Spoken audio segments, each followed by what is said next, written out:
It started like any other Saturday for 9-year-old Lila Johnson, a bright morning filled with plans to surprise her father during his patrol at the park. But her day took a turn she never could have imagined. When she skipped down a familiar trail and found herself face to face with two unfamiliar officers, her heart sank. A decision to keep walking toward them changed everything. The park, once her sanctuary, now felt heavy and foreboding. Lila wasn't just a little girl out for a walk, she was Captain Marcus Johnson's daughter, and that fact alone seemed to spark a tension she didn't understand. The officer's cold, scrutinizing stares made her steps falter, their sharp words freezing her in place.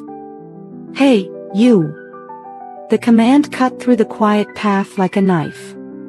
Lila's cheerful confidence drained as she turned to answer, not yet aware of the nightmare unfolding before her. What followed was an encounter so harrowing it would leave an entire city stunned. But Lila's story is more than just fear and cruelty, it's a powerful tale of courage, resilience, and justice that inspired a community to rise. Real-life Stories New invites you to witness this gripping journey of one little girl who stood strong and changed everything. Watch until the end to see how Lila's bravery set a movement in motion that no one could ignore. Lila Johnson's yellow sneakers crunched against the gravel as she walked the shaded trail, humming a tune she'd made up just that morning. It was the perfect day to see her father, Captain Marcus Johnson, during his patrol. She couldn't wait to surprise him and see his wide grin as he spotted her from a distance. But as she rounded the bend, her steps faltered. Two officers she didn't recognize stood ahead, their stiff posture and low voices giving the air a strange, heavy tension. Lila's chest tightened, but she reminded herself of what her dad always said, police officers are here to protect and help. Gathering her courage, she nodded politely and began to pass them. "Hey, you," one of them barked, his voice sharp and commanding. Lila froze, her small hand instinctively gripping the strap of her backpack. She turned toward the voice, her heart thudding. "Yes, sir," she replied, just as her father had taught her, to be respectful and calm. The taller officer took a step forward, his shadow stretching over her.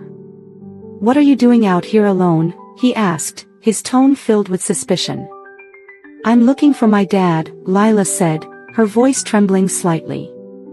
"He's working today, Captain Marcus Johnson." She offered his name like a shield, expecting it to bring some relief, but instead, the officers exchanged a glance that made her stomach churn. Well, the shorter one sneered, his smirk widening into something almost predatory. "The captain's kid. Didn't expect to see royalty wandering around." Lila didn't fully understand what they meant, but the mocking tone stung. She felt small, her confidence shrinking under their icy gazes. "I'm not doing anything wrong," she said, her voice quieter now, but the words seemed to amuse them more than reassure them. "You think being the captain's daughter makes you untouchable?" the shorter officer hissed, leaning down until his face was level with hers.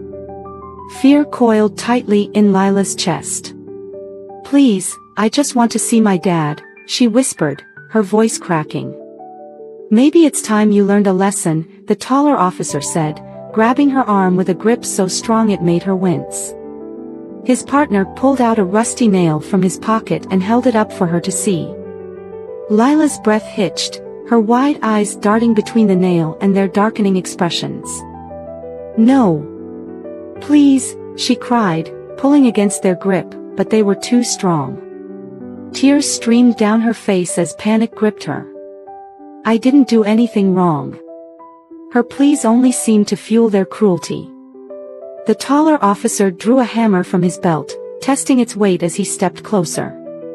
"This won't take long," he said with a smirk, his voice casual, as if he were talking about fixing a fence rather than hurting a child.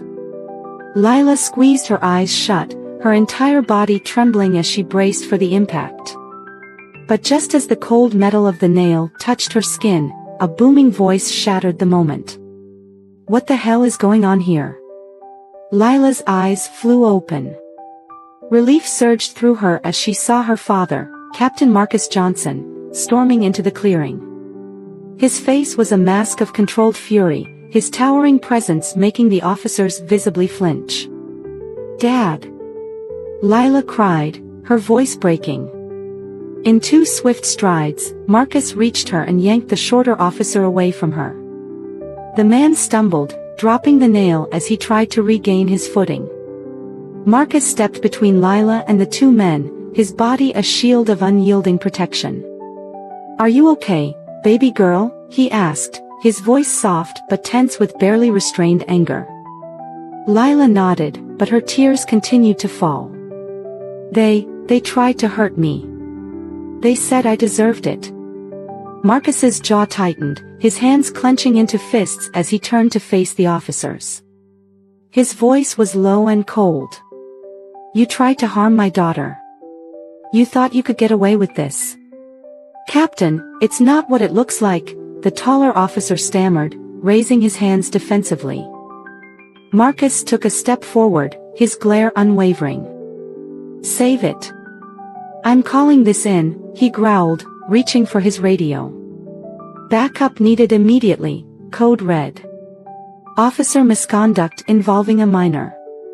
The sound of approaching sirens soon filled the air, and Lila clung to her father's sleeve as the officers were placed in handcuffs. Even as they protested, their words fell on deaf ears. Marcus's focus remained on his daughter, his hand resting protectively on her shoulder. "You're safe now," he said firmly. "And I promise you, they'll never hurt anyone again." But even as the 2 men were led away, Lila's small frame continued to tremble. The echoes of their mocking laughter and the sight of the nails still haunted her. She looked up at her father, her voice barely a whisper. "Why, Daddy? Why did they do that to me?" Marcus knelt down, his hands resting gently on her arms. "Because they let hate control them," he said, his voice heavy with emotion. "But that doesn't make it right. And I'll make sure they're held accountable, Lila. You have my word." For the first time since the nightmare began, Lila felt a flicker of safety in her father's embrace. But she also knew, deep down, that this was only the beginning of a much longer fight. The courtroom buzzed with whispers as the judge delivered the verdict. Lila, her small hand tightly gripping her father's, barely breathed as the words echoed, "Guilty on all counts." Relief washed over her in waves. The officers who had shattered her sense of safety would face the consequences of their actions. Justice wasn't just an idea anymore, it was real, and it was hers. Back home that evening, Lila sat on the porch with her father, the warm glow of the setting sun casting long shadows. "Do you think it'll really make a difference?" she asked, her voice quiet but steady. Marcus smiled, his hand resting gently on her shoulder. "It already has. Your courage brought people together, Lila. You reminded them of what's worth fighting for." She looked out at the park in the distance, a place that had once been a symbol of fear but now felt different. It was still her sanctuary, only now it carried a new meaning. Lila's voice had transformed it into a symbol of resilience and hope. As they sat in the stillness, Lila reached for her father's hand. "I want to keep helping," she said, her eyes shining with determination. "You already are," Marcus replied, his pride unmistakable. "Their story doesn't end here, it's a call to action, a reminder that change starts with each of us." Real Life Stories New is committed to sharing voices like Lila's, stories that matter and inspire. If this moved you, please like, share, and help us reach 10,000 subscribers to continue shining a light on injustice and resilience. Together, we can make a difference.